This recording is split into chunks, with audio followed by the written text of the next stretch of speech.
আলিফকে যেই জঙ্গিরা কুপিয়ে নির্মমভাবে হত্যা করেছে 24 ঘন্টার মধ্যে তাদেরকে ধরতে হবে। কোন মিডিয়ার ভাই মিলিয়ন ভিউয়ের জন্য যদি উস্কানিমূলক ভিউ নেওয়ার জন্য কোন থাম্বনেইল করেন, মিছিল নিয়ে কিন্তু মিডিয়া হাউসে চলে যাব।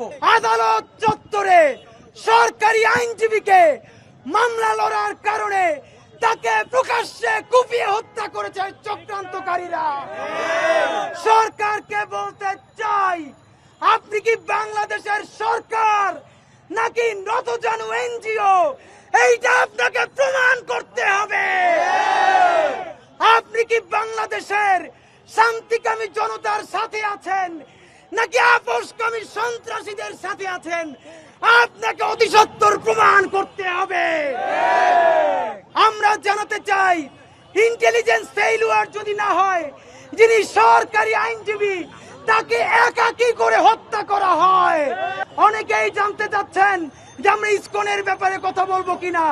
সেই ক্ষেত্রে ইস্যু হচ্ছে, ইসকন তো বলবে যে আমরা এই মহাপ্রভুকে ইতিমধ্যে বহিষ্কার করেছি। কতক্ষণ পর বলবে তারা মহাজাগরণের। সুতরাং ইসকন চিনি না, মহাজাগরণ চিনি না, সনাতনী কোন সাইনবোর্ড চিনি না। সাইনবোর্ড একটাই, খুনি সন্ত্রাসী সন্ত্রাসী। লাল জুলাইয়ের পরে বাংলাদেশে আর কোন জঙ্গিবাদ দাঁড়াতে পারবে না। সুতরাং আমার ভাই আলিফকে যেই জঙ্গিরা কুপিয়ে নির্মমভাবে হত্যা করেছে 24 ঘন্টার মধ্যে তাদেরকে ধরতে হবে। চট্টগ্রাম থেকে শুরু করে সারা বাংলাদেশের মানুষের কাছে বিনীত অনুরোধ জানাই, আপনারা আগের মতো রাত জেগে মন্দির পাহারা দিবেন। আজকে সন্ত্রাসীরা কিন্তু সুযোগ দিবে হামলা করে আমরা যে বিচারের পথ পেয়েছি সেইটাকে রুদ্ধ করে দেওয়ার। আমরা তা হতে দিব না ইনশাআল্লাহ।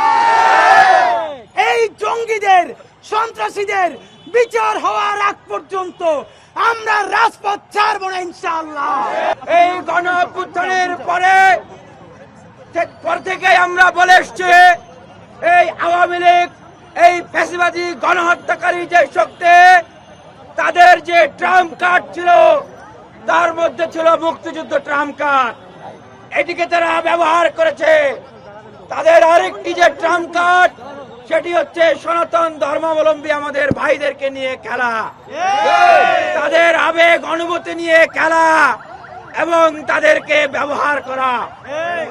আপনারা সাক্ষী আছেন, ইতিপূর্বের যে ঘটনাগুলো, সেই ঘটনাগুলো তদন্ত করে দেখা গেছে কোন আওয়ামী লীগের নেতারাই সেই ঘটনাগুলো ঘটিয়েছে।